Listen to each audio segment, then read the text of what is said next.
Yeah. Okay.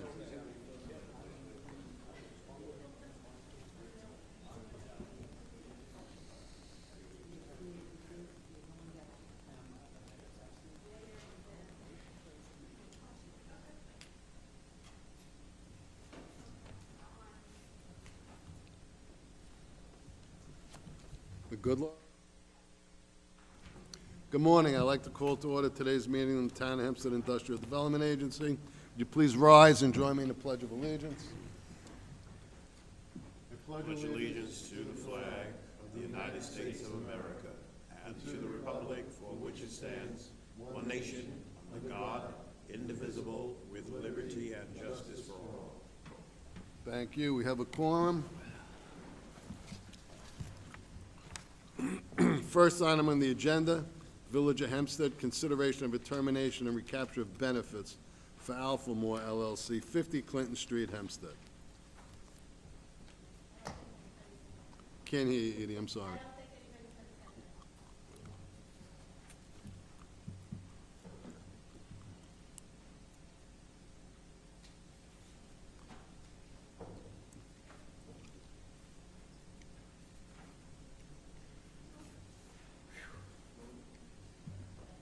I'd like to open the floor up to any public comment, any agenda items. Nobody here from Alphamore?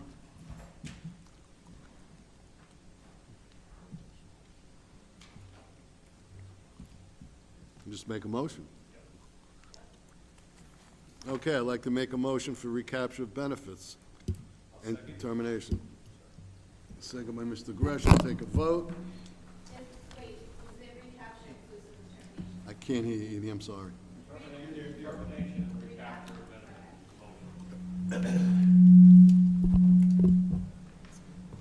Mr. Oppenheimer?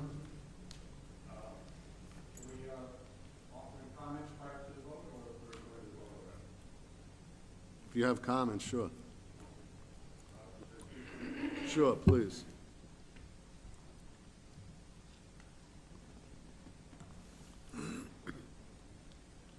Good morning, all. Good morning. I just wanted to confirm some of the details of the receivership and if there's been any change in the status since the packet was posted online last week. Has there been any update whatsoever?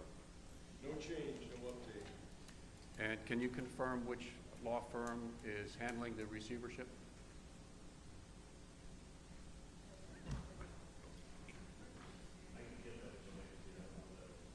Okay. Can you give a little detail on the specifics of what's the procedure with the receivership? Is the law, whatever the law firm is, are they collecting rents, paying the bills of the building? Are the utilities up to date in the building, that sort of thing? That is the way the receivership operates. Everyone pays the bill, but in terms of water flow, they have not paid their pilots, they get voltage, so we have to. I spoke to the receiver, Hillary Becker, 10 days ago. He confirmed that he was collecting revenues at his monthly payments, trying to resurrect the building, but he had no, obviously, other than his role, he had no equitable or personal interest in the property. Is he scheduled to be here this morning, or a representative? I don't believe anyone contacted us with respect to their presence. They knew this is on, I believe, so. So at this point, we don't know if they're in default on the mortgage, if they're current with their utilities, how many tenants are behind on the rent. We have no information on that. No. All right, thank you. Other than obviously appointing a receiver is very serious and reflects the fact that they are all of the negatives that you have just mentioned. All right, thank you. Thank you. Any other comments? Okay, I'd like to take a vote on the termination and recapture of benefits for Alphamore. Mr. Oppenheimer? Aye. Mr. Boone? Aye. Ms. Williams? Aye. Ms. Lucas? Aye. Mr. Bedford? Aye. Mr. Gresh? Aye. Reverend Millette? I have to recuse myself. I haven't office building there. Flo Girardi is an aye. Aye. Thank you, Mr. Coon. Got my name? Ms. Molitor and Mr. Micah. Aye. Okay. Motion passed. Next item on the agenda.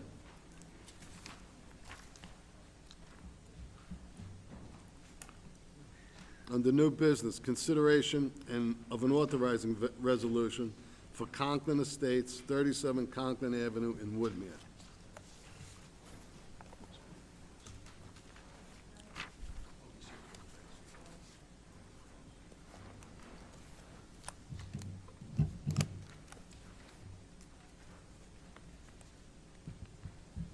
Good morning, members of the board, staff, and council.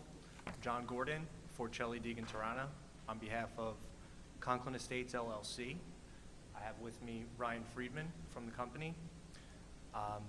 This is a 16-unit market rate rental housing project at 37 Conklin Avenue in Woodmere. If you remember, this was on the November agenda, and we received an inducement resolution. We're here today requesting final authorizing resolution. There was no opposition at the public hearing. This is a transit-oriented development. The town approvals have already been received for the change of zone. This project really requires a 20-year pilot on the terms which have been circulated. In order for it to pencil out, project costs are high, $650,000 per unit of construction costs, and the as-built taxes come out to $16,000 a unit approximately. So we're also asking for a sales tax exemption and mortgage recording tax exemption. According to the Camoin report, this is a net benefit of approximately $2.45 million sold the affected taxing jurisdictions.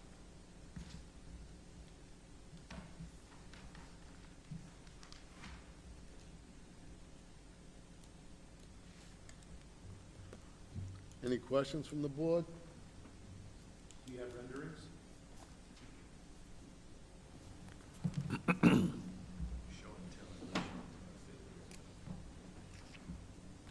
I figured you went through the expense of bringing them and making them, you might as well show them. Thank you, appreciate that. And you like show and tell, Show and tell was always good. always the best part of school. Just from a quick Google of the address, it's a vacant lot still today? What's the setback from the street to that front?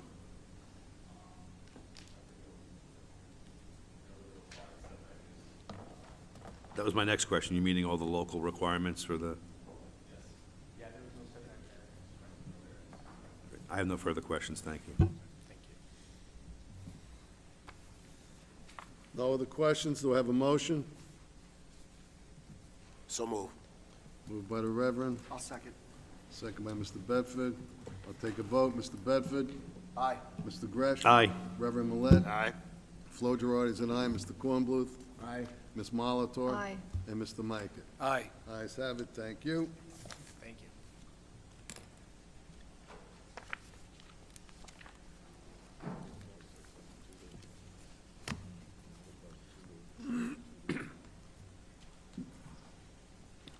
Next item on the agenda, consideration of an authorizing resolution for Arif JFK LLC, Roger Avenue and Cerro Street in Inwood.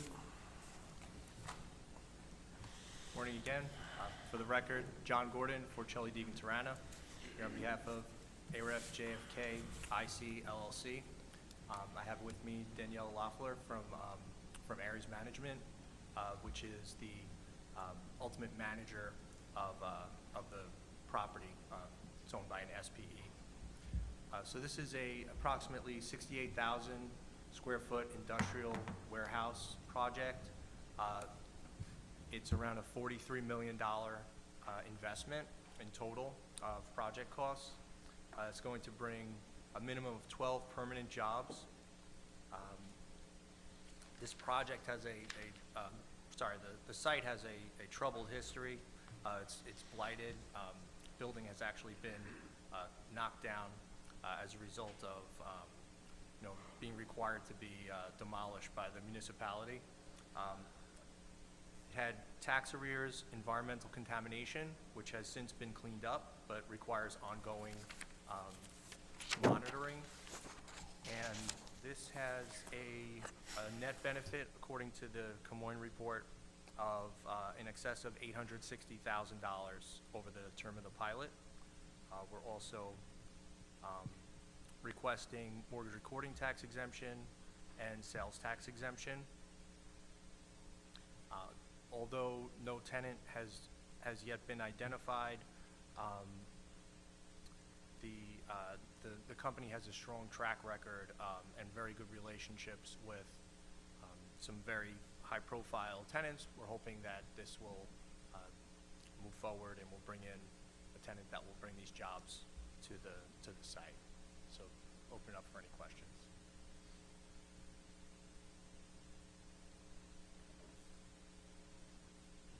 Yeah, just a quick question. What kind of tenants are you looking for? From what industries?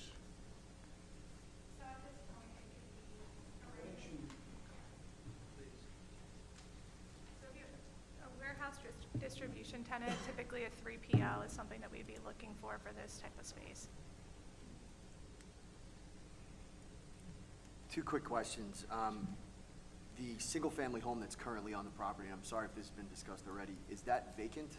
It's vacant, and we're in Okay. the process right now of obtaining permits to demo. Okay, so there's nobody was living there, they've either moved out, there's nothing? No, it's in our possession, it's been vacant. Okay. And it's monitored. And then I noticed that part of the taxes on there, it's partially tax exempt due to a former status of being owned by the county, by Nassau County. So the restored taxes are not currently in the numbers, but if I'm reading this correctly, do we have any kind of status as to what's gonna happen with that portion of the property? So the taxes are being restored. Actually, I believe that as of the January tax bill that just came out, everything's back on the tax roll now, Okay. including the restoration. So those will all be paid prior to the exemption going in effect from the IDA if this is approved. Okay, so is it fair to say there's been no issue or holdup from the county as far as restoration of the taxes? Correct. Okay, fine, thank you. Question. What made you decide to put 2 electric vehicle charging stations out of 68? Is there some type of formula, or why is not, 12 or 8?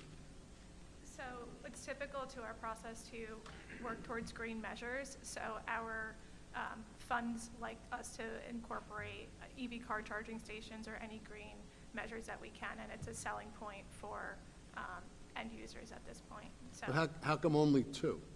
I mean, is that, I don't know, is that a good number, a bad number? Just so wondering. the state of New York, I don't believe at this point has any calculations in their code that we have to require a certain number of EV car charging stations for the square footage of the building. But what's typical in the state of New Jersey, which is where we do a lot of development, they require a minimum of 2 car charging stations. So that has become a typical norm in our standard spec of what we develop. So no matter how big the building is or how many parking spaces you have, right it's a now, minimum right now, requirement. 2's the number. Yeah, right now it's a minimum requirement that Okay. we're just, Thank you. On that point, I would also like to point out, this is a 68,000 square foot facility. A lot of the, industrial warehousing facilities are much larger, so I'm sure they would have more on Right. a bigger scale. Any other questions from the board? Do I have a motion? I'll make a motion. I'll second the motion. We'll take a vote. Mr. Bedford? Aye. Mr. Gresh? Aye. Reverend Millet? Aye. Flo Girardi's an aye. Mr. Kornbluth? Aye. Ms. Molitor? Aye. And Mr. Mikan? Aye. Ayes have it, thank you. Thank you.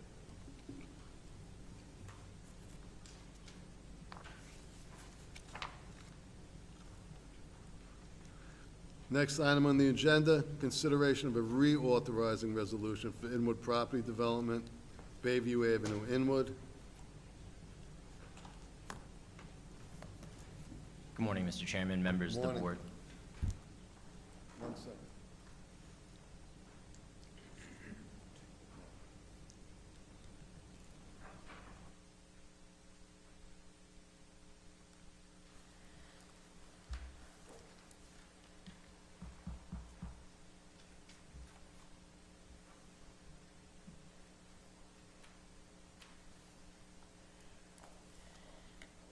I'm sorry, go ahead.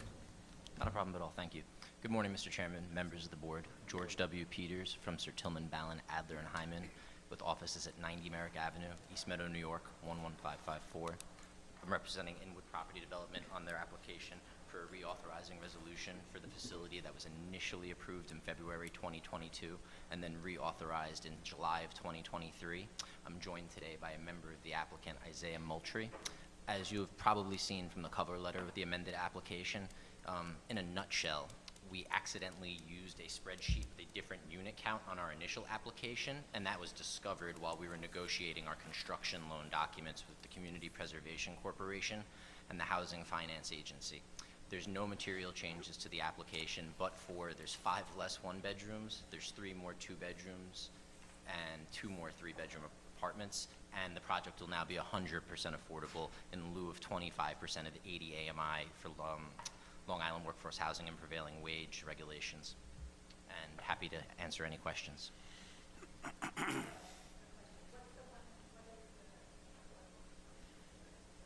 We're still going to have, I believe it's 33% at 80 AMI, but the building is going to go anywhere from 80 to 100% of AMI. And it's capped at 120% AMI by HFA regulations. I believe it's now 15 one-bedrooms, 18 two-bedrooms, and 14 three-bedroom apartments with 1 studio. No problem. Any other questions from the board?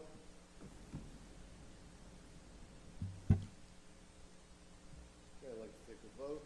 We have a motion. So moved. Moved by Mr. Kornbluth, I'll second. Take a vote. Mr. Bedford? Aye. Mr. Gresh? Aye. Reverend Millet? Aye. Lord Gerardi's an aye. Mr. Kornbluth? Aye. Ms. Malato? Aye. And Mr. Michael? Aye. Okay, ayes have it. Thank you very much. Thank you kindly. Next item on the agenda, consideration of resolution to amend the lease for Valley Stream Green Acres Mall Valley Stream.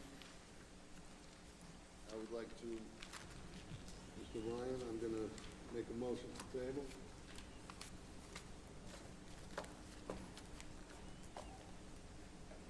Do I have a second? Second. Second by the Reverend Millet. I'll take a vote. Mr. Bedford? Aye. Mr. Gresh? Aye. Reverend Millet? Aye. Lord Gerardi's an aye. Mr. Kornbluth? Aye. Ms. Malato? Aye. And Mr. Michael? Aye. Ayes have it, motion tabled. Thank you. Next item on the agenda. Consideration of the tenant consent for 900 Stewart Avenue Holdings, Simon Agency, Stewart Avenue, Garden City.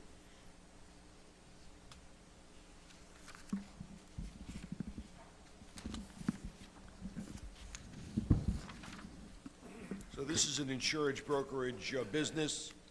It adds 35 full-time equivalent jobs, an 8,600 square foot situs, and payroll is 8.3 million. So it's good economics on this rental.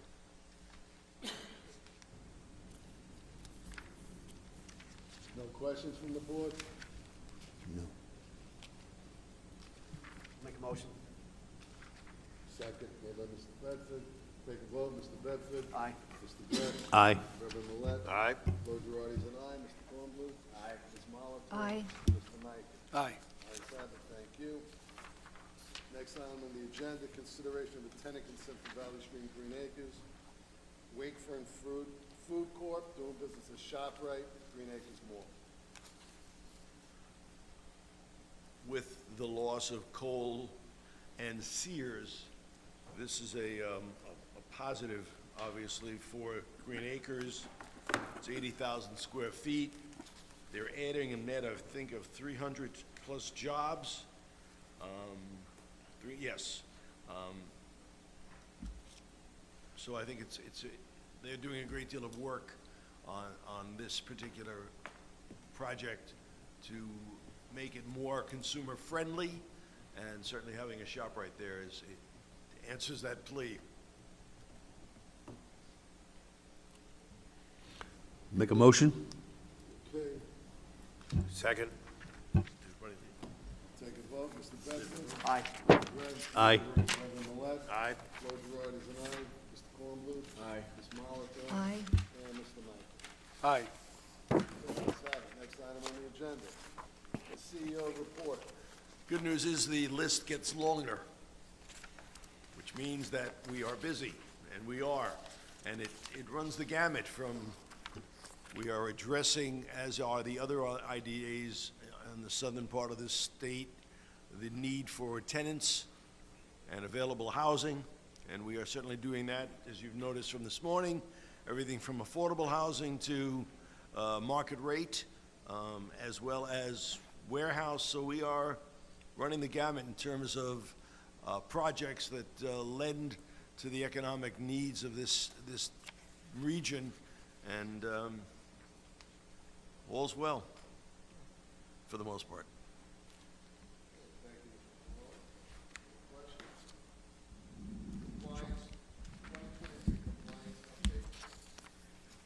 A review is in your packet of the compliance as of last week when I did the mailing. The due date was January 22nd, so there are a lot of packages on my desk, and we do have more compliance than what's in the report.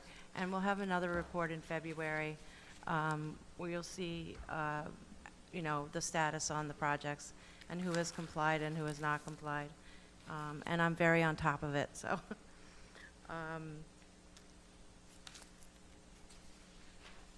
The next two items are the surveys that were handed out at last meeting and also at today's meeting. We received 5 out of 7 surveys for the confidential board evaluation. So I was not able to provide a summary today, so that will be tabled until next month. And then the new survey that was handed out is an individual board member evaluation. And it's the same thing. As soon as I receive the responses, I'll provide a summary for you at the next meeting. Thank you, Ms. Haynes.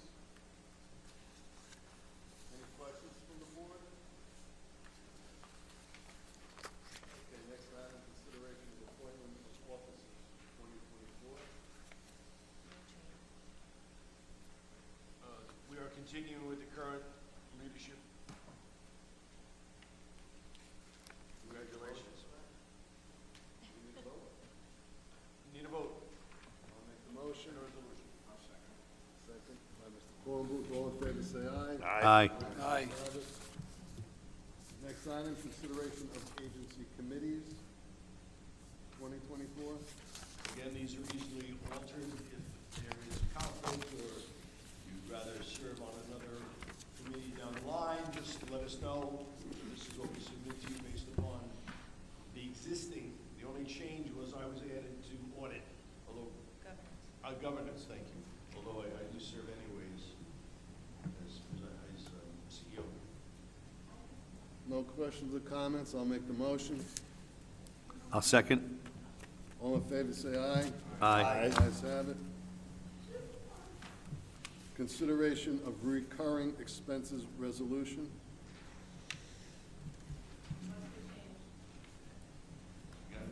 The only expense item we added was Series Systems, which, as you recall, is the company we're using to Transfer. dispose of our old records and retain them electronically. And if we have any, we didn't do anything new this year, but annually we may have things that come up that we're ready to restore, what's the word? Can't think of. Yeah, upload and yeah, scan, so. Yeah. And we're very happy. They act with great dispatch and they're right on top of it. Good product work. Go on the state board, state listing, I guess is the proper term. So all's well in terms of working with them. Okay, no comments? Have to make a motion? Yes. I'll make the motion. Second by Mr. Kornbluth. All in favor, say aye. Aye. Ayes have it. Consideration of a resolution to reappoint John Ryan as agency counsel. How fortunate are we?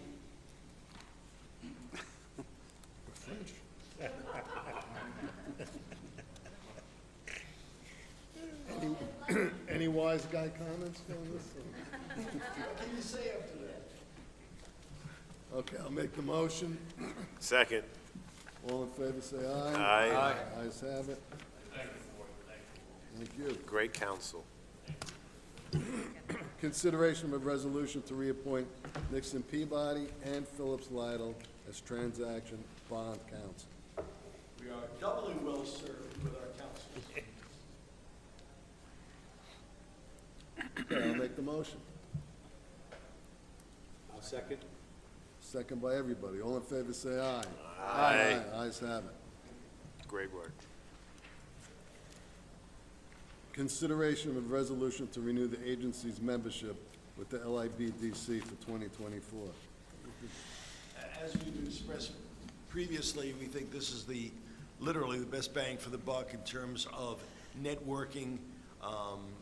This is a very good group. We've been with them for 30 years, I guess, as long as they've existed, and they provide quality forums for our use and exposure.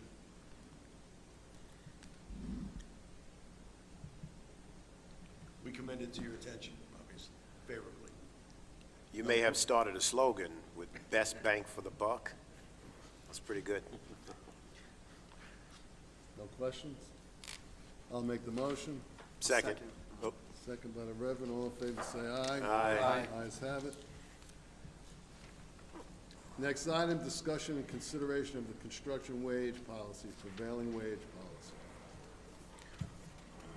Finally, after 3 years plus, the state of New York has convened a body to so move on this section of the labor law, prevailing wage.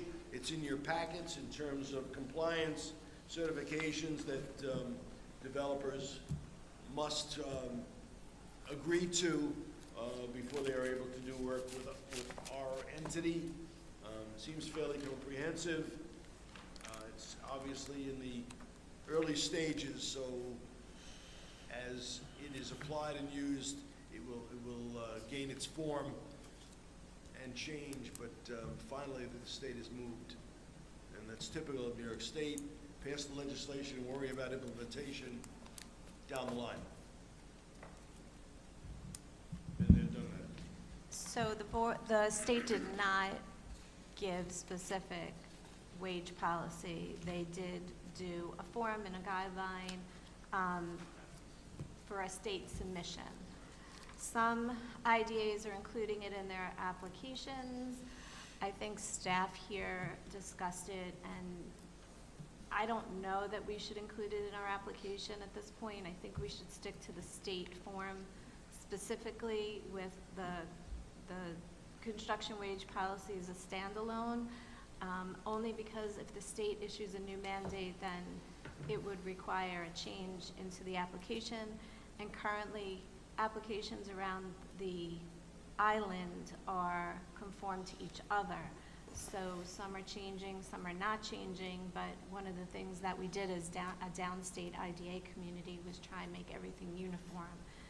That helps everybody kind of compare projects and ask questions about policy and things like that. So I think Paul also has weighed in on this, so Paul can talk more about his thoughts, and so that's kind of where we're at. Board members, the only thing I would add to what he said is that, for example, he responded or suggested that some IDs are waiting the application that is not Nassau already had it in its application, and they don't intend to change. So I don't expect that they'll do anything different.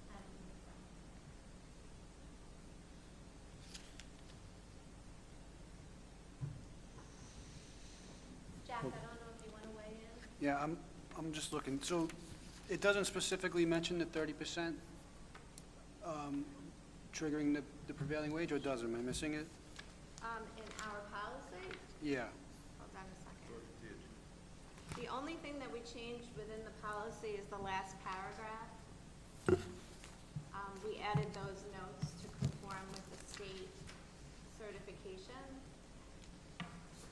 There's gonna But don't be- you think it should mention the 30% The trigger? the For the 30% trigger? The prevailing wage? Sure. On the first, total aggregate public funding equates to less than 30% of total construction project costs. It's on the first page. Do you want to? Oh, it is on the first page? Yeah. Language? What am I missing? Put it down. Under certification dash request for determination on page 204, it's like the sixth, You mean to Bullet. include it, I think he means to include it in the policy, oh, in not the on policy. form. Gotcha, I'm You sorry. Yeah. want to put it in the policy. I think it should be in Yeah. the policy. All right, so Agreed. let's move, what page are you looking at, Fred? That was 2 of 4. That's on the form. Okay. I was talking about the form, not the policy. Also, I personally have some concerns about the form because the form is filled out by the company. We're gonna have to be more diligent in watching the form because I suspect more times than not, the form is gonna be incomplete or differ from that of the information in the application. So this is gonna become another level of review, and I think we're still firming up when we're collecting the form. So if we're gonna collect it at the end of the project, the beginning of the project, in the middle, before the public hearing, and I think we settled on collecting it before the public hearing, right, Paul? Did we settle in on The that? statute, we're talking about the Department of Labor Foundation. Yep. Within 5 days of construction commencement is the Okay. statutory requirement. Okay, You could do it earlier than that as a policy modification, right. but the statute just requires within 5 days of construction. So we're trying to really kind of work through timing of how we're collecting it, when we're collecting it, how we're reviewing it, things like that.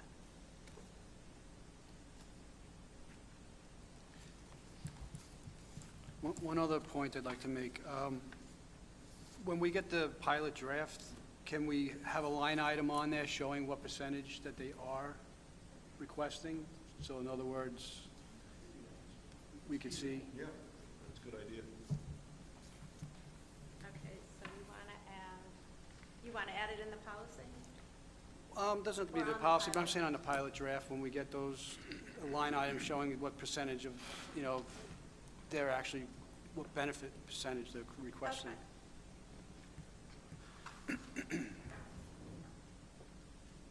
You want to include the percentage of?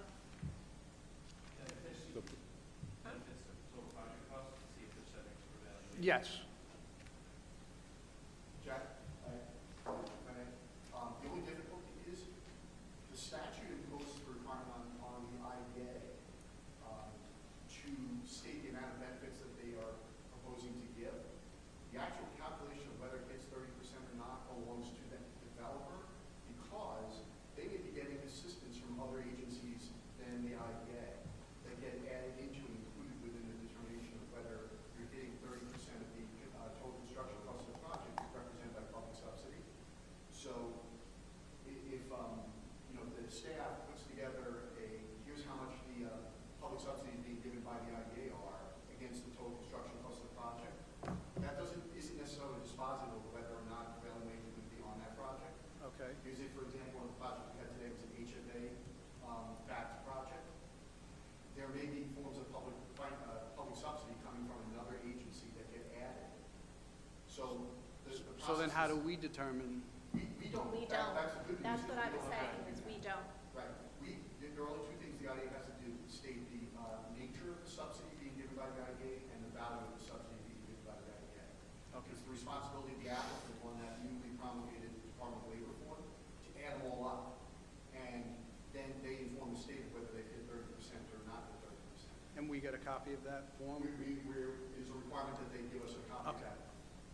After they're required within 5 days of construction to give it to the Department or to the Public Subsidy Board, the documents include a covenant, an agreement between the applicant and the IDA that they have to give that same form to us. Okay. So what are you saying? Any other assistance is not subject to prevailing wage? No, depending on what the nature of the other financial assistance is, it may be subject to going into the 30% test. If you just look at the IDA benefit percentage, it might fall below the labor prevailing wage requirement. But when you add in other entity benefits, you bring it above and trigger the prevailing wage. That's why just looking at the IDA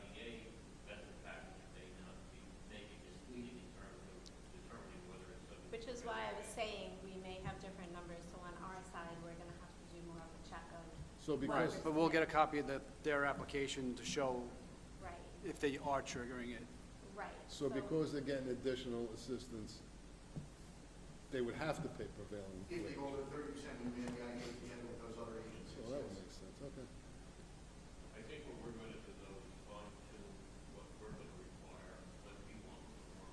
We can put it in, we want to what we want. Yeah, we're still kind of working out those kinks of trying to find the best way to do that after the Comoin report, at the end of the project, after closing, like, those things are, what's gonna trigger it? Is it gonna be the release of the building permit, the day they put the shovel in the ground? These are things that we have to figure out how we're gonna approach, and this way they're approached across the board for every project. So, I thought We'll they're make gonna, a policy, basically. so I thought they're gonna submit and then you monitor. Yeah, but So if it's they not like- start construction before, like, I'm not sure what happens, if they start construction before closing, like, when, The problem is under the law is passed, they don't have to provide this form until 5 days before construction starts. That's not really helpful necessarily to us. right, We're gonna want it sooner in the process, so that's why we can impose on them a requirement for it sooner than the law requirement of the labor requirement. Right. That's what we gotta work out. yeah, so I'm trying to work on that with, Fred and Mike, and I think some of us have a difference of opinion at this point, so we're just gonna try and negotiate that out. Where is the form required to be submitted to? Who's it? The state public service, what do they call it? So do we have a, But the board is public subsidy so board. do we have a requirement or a duty to collect the form? We're gonna in the document, in our closing document. Okay, We're gonna voluntarily require it. Okay. It's gonna be a covenant in the documents, it's not required by law. okay.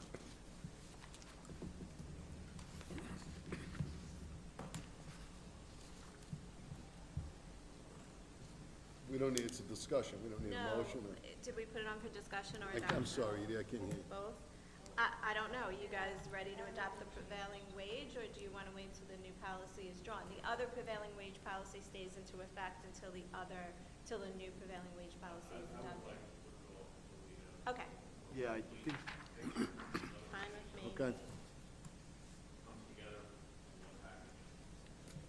it should be adopted same time as part of a formal Yeah, policy. so we'll work on doing it towards the governance committee meeting for February. And then Okay. this way, if we have any other additions, deletions, we can make them then. So I'll try and get something out to everybody, or have Mike try and get something out to everybody before then. Mike has COVID, by the way, that's why he's not here today, in case you weren't aware. where'd that come from? Came out of nowhere. Or COVID has Mike. Okay, next item. Discussion, trust account for post-retirement health insurance benefits. So, are you in the loop on this? Might be a bill thing, or are you in the loop? Might be the bigger talking about setting up that trust. Yeah. I can explain, but go ahead. You want me to go ahead? So for several months, maybe a year now, we've been talking about taking the post-health benefits, which are calculated, post-retirement health benefits, which are calculated by an actuary for the people like me who have retired. And there's been discussions over the years about making regional IDAs and taking IDA's extra funds and putting them into a state program, and all kinds of weird stuff has been circulated. So to protect that money, there was a discussion of putting it into a trust, of which Nixon has been working on for a number of months at this point. I'm advised by Bill Weir, who's not here, so I hate talking for him, but 2 weeks ago, he told us that he's going to finalize that document shortly to present to the board, and it's mostly just to protect the asset of the agency. So that's where we're at on that. Yeah, We've talked about this in the past, but not in the recent past. yeah, those funds will be sequestered and stand alone, so they're not impacted by any action that the state might take in the future. Right now, it's only Edie, as terms of former employees who are benefited by this. Lorraine and I retired out of the county, so we are not part of needed commitment in terms of financial resources. So where does this fit into the resolution we passed last month, going back to, on some portion of the IDA being in align with towns' policies, even though it's not all their policies? This totally is confusing me. I don't know about anybody else, but.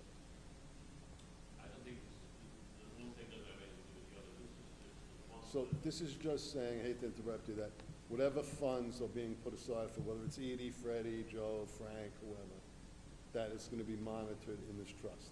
Correct. Right now, the IDA has a payment obligation to pay these healthcare expenses, but that obligation to pay is just in your general bank account. It's not sort of legally protected in a separate segregated trust account solely to be used for that sort of healthcare reimbursement purpose. Correct. And so by shifting these funds into this protected account, if something were to happen, someone tried to either legally or otherwise get money from the IDA to pay for any of their servers, they wouldn't be able to touch this money. So, correct me if I'm wrong, this doesn't sound like it's a policy change per se, or, you know, this change would fall within existing policy for the IDA. This is more of an operational change as far as how we're accounting for these funds, where it's being held, what accounts it's being held in. Is that fair to say? Yeah, it'd be setting up a legal structure to match your current payment obligations with the sort of best, most protected way to pay for those funds. You're already doing all the things by getting the actuary account, which is showing how much you're supposed to pay and the obligated to pay. So now it's just sort of taking it one step further. I have a question about that. So I always worry or think about precedent for other IDAs. What do other IDAs do in regard to this? That are in a similar structure or the same structure as we are? Not many IDAs have separate, so, yeah, Brookhaven is exploring this as well. So there's other IDAs that are exploring this exact same legal structure. Many IDAs, depending on how they're structured, are either direct county employees, so it's not an issue. Bifurcated.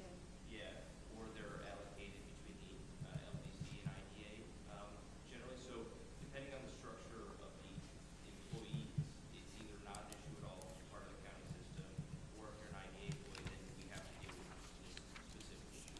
So it's sort of evolved over time to where now it's become an issue if they're no longer a county employee, that this is a structure that should be utilized to protect those funds and to pay those obligations. That being said, New York City does have OPEB trusts for some of their economic development type agencies. How much money are we talking about going into this fund? Whatever's in that account, it's dictated not by us, it's dictated by an actuary. You'd have to ask Lorraine or Laura.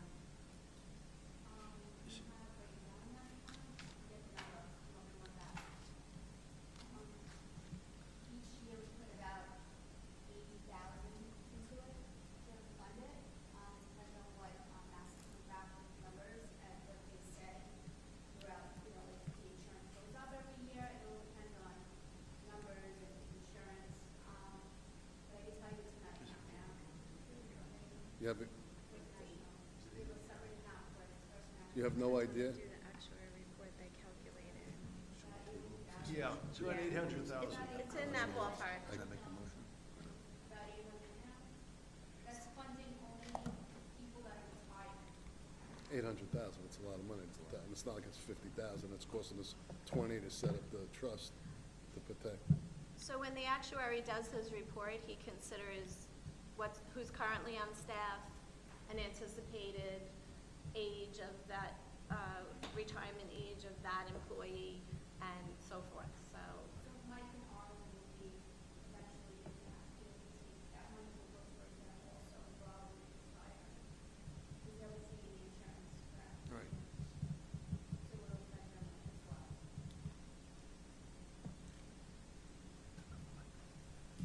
Just a question for council.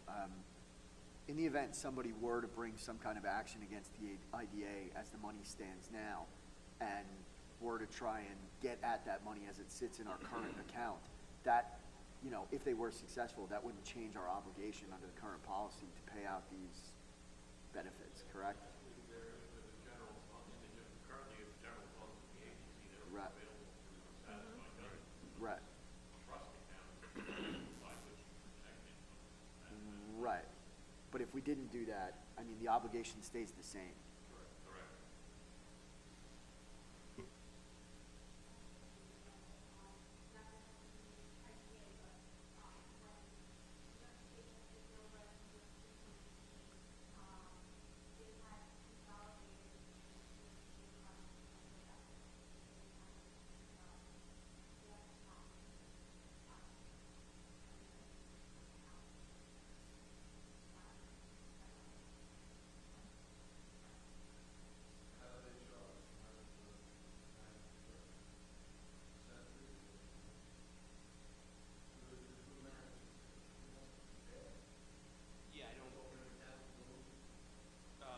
I don't imagine. There would be a legal document establishing the trust, and then the funds would be deposited in the trust. We wouldn't manage the trust per se. It would just get its own sort of audited, financial report, and the actuary would still do the same type of work that they're doing now. So there'd be a little upfront legal work to establish the trust, but then it's just sort of typical actuarial and audited financial report. Imagine the trustees of the trust being rotating in and out board members. Well, I was the first retiree, yeah. so it came up because I'm the first retiree. Didn't have vested health benefits through New York State retirement. Red hat policy, you did, right? Right. Right, my career, for 43 years, I've been in the town of Hempstead, so And we've bounced around. and truthfully, the concern arose with discussions in Albany about the monies that IDAs had. Yep. So we hadn't previously needed to address this because if it ain't broke, but when the state of New York starts sniffing around, lock up your children and protect them because they will be looking for the money. So the bottom line is, I'm being esoteric, bottom line is, we heard the state was starting to look around, so we wanted to make sure that we sequester this money so it's safe and not available for any other use.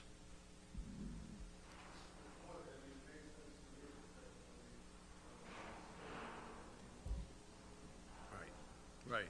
We're not gonna do this in a bubble, but you're gonna see everything that comes as a result of this, as the setting up of the trust and the policy that will go with it. This is not gonna just be done as an administrative thing by staff. This is gonna be something that the board's gonna have absolute input to. So the agenda says a discussion, it doesn't say Just a vote, right? discussion. So We haven't done is there, anything beyond the discussion. We've been discussing this for probably 18 months or so. So, I just wanted to bring it up because we just had another recent discussion with council about this. I think the board, by the next meeting, so we'll have presented to it a trust document that you can see what it is and act on it.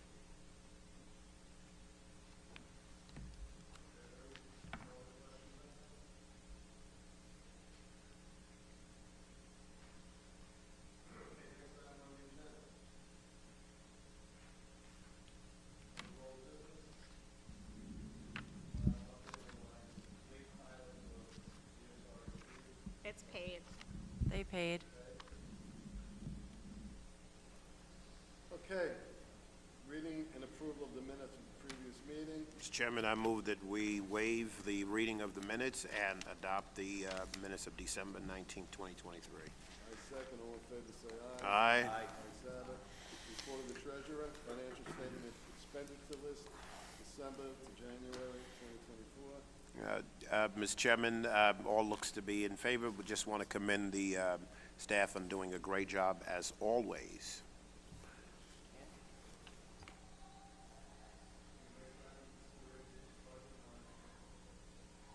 As you know, every year, some line items go over other line items. So these budget line transfers are working within the budget dollars, just moving them from different lines to cover the expense. One of the things that was not anticipated, which is the highest of the numbers, is the professional fees, which was related to the scanning project the agency did in the spring and the summer. So again, this is not, we're not doing anything outside of the budget line. I'm just covering the line items that were over budget. Oh, yeah, and when we did the scanning project, we bought file cabinets. Yes. Where is that professional fees on the budget line transfer? I don't see that in there. It's the last page in your document.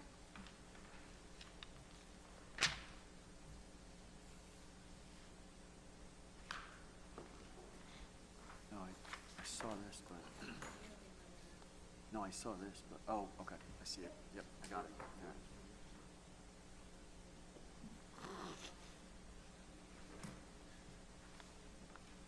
I got it. Meeting expense line. All right. Does anybody have any questions? We had a really good year, as you can see. The agency did very well for itself, so we're not doing any kind of fund balance transfer.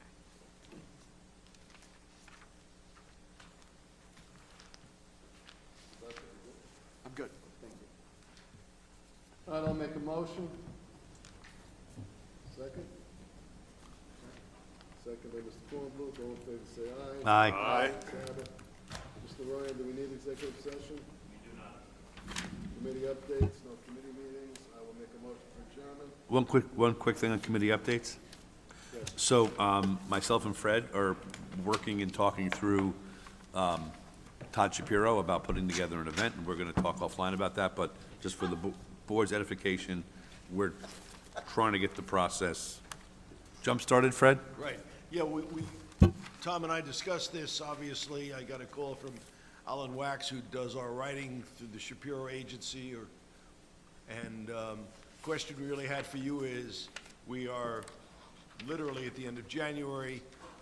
Are we looking, I know Easter is the end of March and Passover is late in April, so that there's depth there. Any pleasure as to when you want to do this breakfast? We were thinking of doing the Choral House. It's in the town of Hempstead. It is a project of the IDA, so that lends itself. And do you want to do it in March, middle of March, the end of March, early April? I think the two things, first, we should get the supervisor there, his see his schedule. schedule. And then second, I think you delegated it to Michael, who's out, so we can redelegate it to him in his absence till he gets back. Okay. I promise to help him. I have nothing further. Okay, I'll make a motion to adjourn today's meeting. I'll second. All in favor, say aye. Aye. Ayes have it. I'd like to open today's meeting in Town of Hempstead LDC. We have a quorum. First item, under new business, consideration of a resolution to appoint LDC committee members. It mirrors that of the IDA. This way nobody is confused about meetings, including me. No questions, I'll make a motion. Second. All in favor, say aye. Aye. Ayes have it. Consideration of the resolution to appoint the LDC officers of the board. I'll make a Same motion. team. Oh, sorry. I'll second. All in favor, say aye. Aye. Ayes have it. Consideration of the resolution to appoint the LDC bond transaction council. I'll make the motion. I'll second. All in favor, say aye. Aye. Ayes have it. Consideration of the resolution to appoint the LDC corporation council. I'll make the motion. Second. All in favor, say aye. Aye. Ayes have it. Discussion and consideration. You're welcome again. Discussion and consideration of construction wage policy. Prevailing wage. We tabled the other one, we might as well table this one so that the policies mirror each other and we have the same language in both policies. I'll make the motion. I'll second. All in favor? Aye. Consideration of resolution to authorize budget line transfers for the 2023 budget. This is a little bit more complicated. There's only one budget line that's over budget. So I did move money, $96 between budget lines, but the LDC only collected income from their annual compliance fee review and closed no projects. The rest of the money will come from a journal entry of a fund balance transfer done by the accountant. That's not something I can do on my own, so, that's something she has to look at, account for stuff, and then that will cover all those expenses. But this was a very lean year for the LDC, because we didn't do any projects per se. No questions? I'll make the motion. Second, all in favor, say aye. Aye. Ayes have it. Summary of the confidential board evaluations. How many did you get? That also has to be tabled because you received two This is a requirement of the annual report, so I really, really need them back. No questions? Motion, table. Second. All in favor, say aye. Aye. Ayes have it. Distribution of board self-evaluation forms. Very redundant from the confidential evaluation form, but not our choice. It's a state mandate. So I need those back. Those get signed and sent to the agency. So the sooner you get those back, that will help me check that box too. Actually, it'll help Arlen. Arlen's gonna go solo this year on the state report. Poor Arlen. She just found out now. She's got it. She's got it. It's fine. Next No item, concern. consideration and approval of the minutes of December 19, 2023. Chairman, I move that we waive the reading of the minutes and adopt the minutes of December 19, 2023. I second. All in favor, say aye. Aye. Ayes have it. Report of the treasurer. All is well, all is looking great. Want to thank the staff for doing a great job as always. Committee updates. I was looking for Committee meetings will be in February. Thank you. I'll make a motion to adjourn today's meeting. Second. All in favor, say aye. Aye. Ayes have it.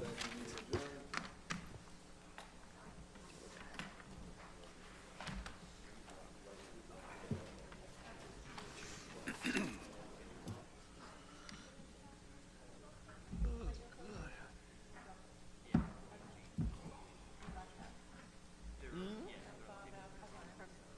Yeah, 10:01.